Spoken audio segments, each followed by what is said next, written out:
રામને 3 માં, 3 માં એકેય માં ઓછી ન થવા દે.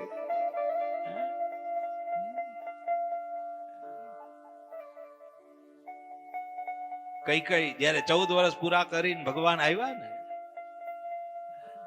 પછી કઈ પાસે આવ્યા, કઈ ને મળ્યા ને કહ્યું માં, ત્યાં તો કઈ ની આંખમાંથી બોર જેવડા આંસુ આવી. રામે કહ્યું માં રોવાનું કારણ શું? ત્યારે કઈ કહ્યું હે રાઘવ, તું મને માં કહેશો પણ મારો ભરત મને માં નથી કહેતો ને એનું મને દુઃખ થાય. મારો ભરત માં નથી કહેતો. અને આટલી જ્યાં રામે સાંભળ્યું ને ત્યાં તો રામના નીચેથી જમીન સરકી ગઈ. માં એવું છે?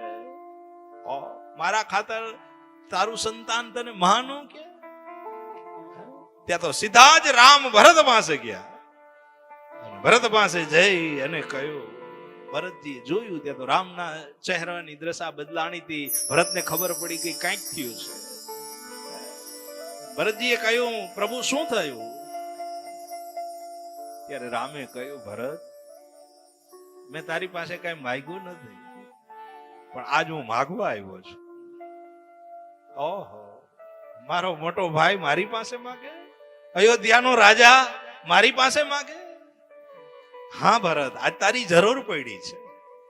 આજ મારે તારી પાસે માગવું છે. શું માગવું છે ભાઈ? તો કે નહીં, પેલા વચન દે. કારણ કે રઘુકુળ વચન ઉપર ઉભું હતું અને એની પાસે પેલા વચન લઈ લો એટલે પાછો ફરે નહીં. અને એ સમયમાં વચનની કિંમત, રઘુકુલ રીત સદા ચલી આઈ, પ્રાણ જાય બરું વચન ન જાય. એ વચનની કિંમત.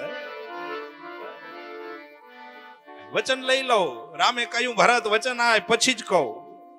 અરે પ્રભુ, તમારા માટે તો પ્રાણ, વચન તો શું? તો કે નહીં, મારે વચન જોઈએ છે. આપ્યું. ભરત કે આપ્યું. કહો ભાઈ, શું કરવાનું છે મારે? આજ્ઞા કરો. કરીશ ને? હા ભાઈ, તમે જે કીધું હોય ને શું ના કર્યું હોય એક તો દાખલો દ્યો. તમે એક તો ઇતિહાસ મને બતાવો કે જે તમે કીધું હોય અને મારાથી ના થયું હોય. કારણ કે હું તમારા ઋણમાં છું.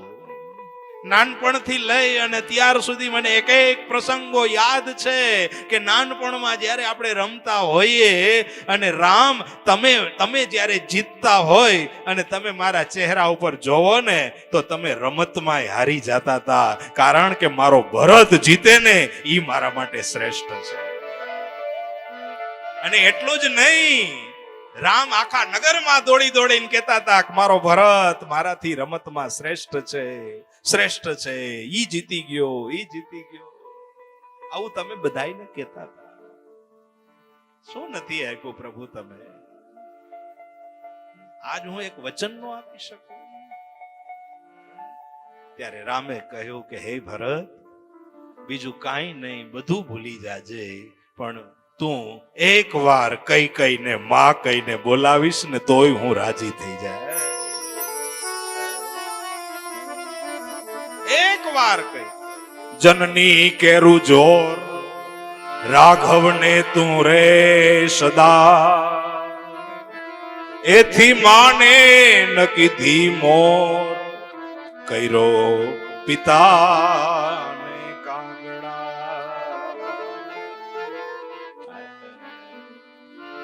માને મોર કર, જે થયું ભૂલી જા ને એક વાર કઈને માં કહીને બોલાવી જા, બહુ રાજી થાય. એકાક્ષરી મંત્ર છે માં. એના ઋણ માંથી ક્યારેય નહીં છૂટી શકો. બસ પ્રયાસ કરજો, બીજું કાંઈ નહીં. ખાલી પ્રયાસ કરજો કે થોડા ઘણા ઋણ માંથી મુક્ત થાય. મા બાપ ઈશ્વર છે, ડસ્ટબિન નથી. મા બાપ ઈશ્વર છે, યાદ રાખ. હવે તો આમ સંબંધ કરે ને તો આમ દીકરીઓ વાળા પૂછે કે તમારા ઘરમાં ડસ્ટબિન કેટલા છે? ડસ્ટબિન કેટલા છે? આપણને એમ થાય કે ઘરમાં તો એક જ હોય ને, તો કે ના ઓયલા ડસ્ટબિન કેટલા છે? આવું કહે છે. સાંભળ્યું છે બાપ? આ એક વાત અસત્ય અહીંથી નથી બોલતો. આ બધી આમ ટાકણે ઘાટ ઘડાઈ જાય એવી વાતો છે. આવું આવું આપણે ત્યાં સુધી પહોંચી ગયા છીએ અને એ હોય સંબંધ નો થાય. એને ખબર નથી કે આ હતા તો આ ભાઈ છે આપણો ઘરવાળો.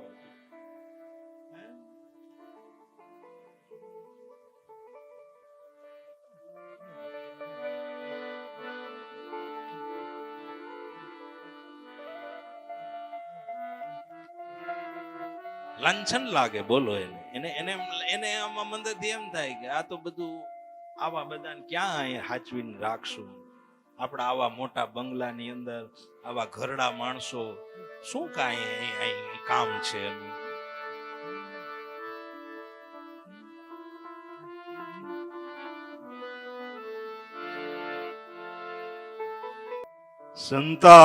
સંતાનથી સેવા ચહો, સંતાન છો સેવા કરો. સંતાનથી સેવા ચહો, સંતાન છો સેવા કરો. જેવું કરો તેવું ભરો, એ ભાવના ભૂલશો નહીં. ભૂલો ભલે બીજું બધું, મા બાપને ભૂલશો નહીં. સગનીત છે ઉપકાર એના, એ કદી વિસરશો નહીં. એ કદી વિસરશો. અગણિત ઉપકાર ગણી ન શકાય. કોક દી પેન લઈ નોટ લઈ અને બેસજો અને જન્મથી લઈ અને અત્યાર સુધીમાં શું શું માએ ઉપકાર કર્યા ઈ લખજો કોક દી પેન નોટમાં. આ કર્યા જેવું છે બાપ. એક વખત લખજો અને ઈ આમ લખતા લખતા લખતા જ્યારે પાનું ભરાઈ જાય અને પછી એટલું લખજો કે હવે મેં એના માટે શું કર્યું. શું કર્યું આપણે. લાખો કમાતા હો ભલે, મા બાપ જેના લાખો કમાતા ઓ ભલે, મા બાપ જેના નાટરા. એ લાખ નહીં પણ રાખ છે, એમાં નવું ભૂલશો નહીં. ભૂલો ભલે બીજું બધું. ભગવાન અવતાર એટલે લે છે. બાકી ભગવાન તો ન્યા બેઠા બેઠા અસુરોનો મારી શકે, ન્યા બેઠા બેઠા ભગવાન બધાના કાર્યો કરી શકે. એને પૃથ્વી ઉપર આવવાની જરૂર ન હોય.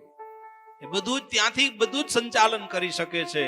ઉદ્ભવ સ્થિતિમ સહાર કારણિમ ક્લેશ હારણિમ નતો હમ રામ વલ્લભા. ઉદ્ભવ સ્થિતિ બધું જ કરી શકતા હોય. શું કામ અવતાર લે?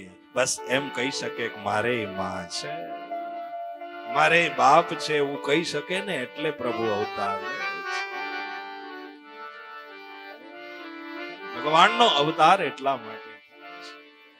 તારી યાદ આવે મારા પાપણે પાણી ભરાવે. મા તારી યાદ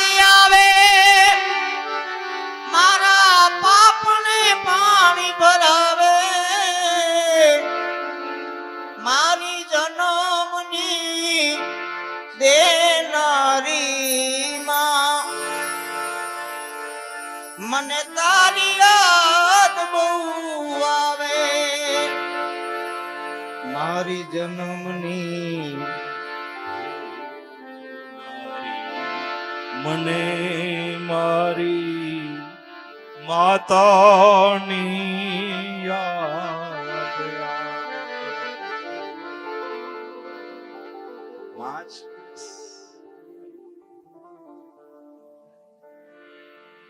માનો કદાચ સ્વભાવ આવો હોય તેવો હોય, ગુસ્સાવાળો હોય, જિદ્દી હોય, ગમે એવો હોય ને, તોય સ્વીકારજો. કેમ? કારણ કે એને ઘણું સ્વીકાર્યું છે. નાના બાળક સ્વરૂપે આપણે હતા, રાતના 2-2 વાગે એને ઉઠાડી દેતા હતા, એની છાતીમાં પાટા મારતા હતા, બહુ રડતા હતા. માં જાગતી હોય, મારા બાળકને શું થયું હશે, પેટમાં દુખતું હશે, શું થયું હશે, એ વિચારતી હોય, આખી રાત જાગી જાગીને જેને કાઢી હોય. ત્યારે એ માએ એવું નહોતું વિચાર્યું કે આ તો મને બહુ હેરાન કરે છે, મને આખી રાત જગવે છે, આને તો મારે કચરા પેટીમાં ફેંકી દેવો જોઈએ, એવું નહોતું વિચાર્યું માએ. ત્યારે નહોતું વિચાર્યું.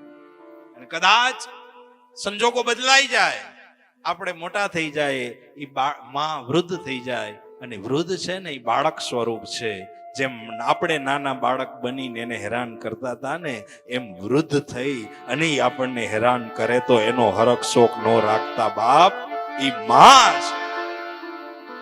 કરે એ તો એનો સ્વભાવ છે, એનું કર્તવ્ય છે. એ તો બોલે, બોલવા નહીં દે, બોલશે પણ બોલવાની.